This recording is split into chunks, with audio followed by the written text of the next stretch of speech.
Good morning. जैसा कि मैं आपको घनवाद के वीडियो में बता रही थी कि ग्लेस व मेजिजे की पुस्तक घनवाद व ओपी लीलर की पुस्तक दोनों में कुर्बे को घनवाद का जन्म स्थान माना गया है। वह एक दृष्टि से समुचित भी है क्योंकि कुर्बे कला को प्रतीकात्मकता एवं साहित्यिक, ऐतिहासिक, नैतिक व धार्मिक कल्पनाओं से मुक्त मानकर केवल जड़ सौंदर्य पर केंद्रित करना चाहते थे।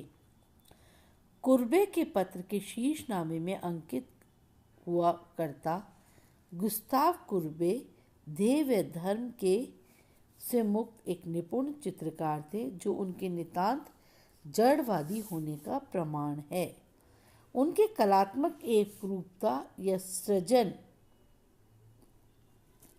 की स्वाभाविकता के संबंध में उनके मित्र का कथन है कि वे इस तरह चित्र निर्मित करते जैसे सेब का वृक्ष सेब पैदा करता है।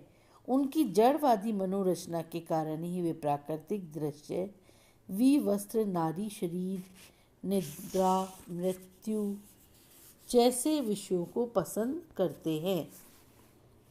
अपने स्वतंत्र विचारों के कारण के अनुसार चित्रण करने के कारण कुर्बे पूर्ण रूप से सफल नहीं हुए, जिसका कारण शायद उनका विद्यार्थी दशा में किया गया अकादमिक अध्ययन हो सकता है। कुर्बे के पश्चात माने, प्रभाववादी चित्रकार सेजान ने जड़ सौंदर्य की चित्रण की दिशा में काफ़ी प्रकृति की, जिसका प्रारंभ माने किया। सेजान ने अपना मत व्यक्त किया, माने के साथ चित्रकला को नई अवस्था प्राप्त हुई है। उसके पश्चात कुर्बे ने ऐसे विषयों को चुना जो बाहरी सौंदर्य का आकर्षण था, जिनका प्रतीकात्मक महत्व नहीं के बराबर था, और सेजान ने वस्तुओं और प्राकृतिक दृश्यों को आकार चित्रण देकर व्यक्तियों को भी निर्विकल्प भाव से निर्जीव वस्तुओं के समान चित्रित किया। लेकिन घनवादी कलाकारों ने इस दिशा में वस्तुनिष्ठ सौंदर्य से आरंभ करके वस्तुनिरपेक्ष सौंदर्य की ओर मार्गक्रमण किया। दृश्य सौंदर्य के मूल तत्वों का आविष्कार करके उनके विशुद्ध प्रयोग से घनवादी कलाकारों ने नई सौंदर्य सृष्टि अपनाई। तो इस तरह से आप देखिए कि 1907 से 1925 के मध्य किस तरह से क्या क्या चेंजेस घनवाद में हुए, उनको हम समझने का प्रयास करेंगे। रोजर फ्राई, सेजान आदि लोगों ने अलग अलग परिवर्तन करके कुर्बे के बाद रोजन फ्राई, सेजान और किस तरह से पिकासो और ब्राक तक आते आते घनवाद में कितने परिवर्तन हुए, कितने उसके अंदर चीज़ें सम्मिलित हुए, क्या क्या चित्रों में परिवर्तन हुए, क्या क्या तत्व शामिल हुए, ये सब घनवाद के अलग अलग रूप माने जाते हैं। और घनवाद की सबसे बड़ी देन कोलाज पद्धति में चित्रण है। ओपेलियर के विचार से यदि हम कुर्सी के आवश्यक अंगों को एक साथ देख रहे हैं तो हमें कुर्सी का बोध होगा, और हम किसी और चीज़ के हिसाब से देख रहे हैं तो वो हमें उस और तरह से उसका बोध होगा।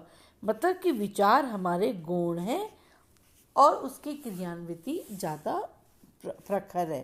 पिकासो ने 1910 में लियो स्टाइन से लिखा था, सिर का अर्थ है नेत्र, नाक, होठ। उनको हम कैसे भी उधर उधर रखेंगे तो भी वह सिर ही होगा। घनवाद की समकालीन साहित्यिक विचारकांति से समानता दिखाने के भी प्रयत्न हमें दिखाई देते हैं। संक्षिप्त में अगर हम कहना चाहें तो घनवाद केवल स्वयं सीमित कला शैली नहीं थी, उसने पथ प्रदर्शन का महत्वपूर्ण कार्य किया और उससे प्रेरणा पाकर भविष्यवाद, सुरीलवाद, सर्वोच्चवाद, वस्तुनिरपेक्षवाद वगैरह आदि कई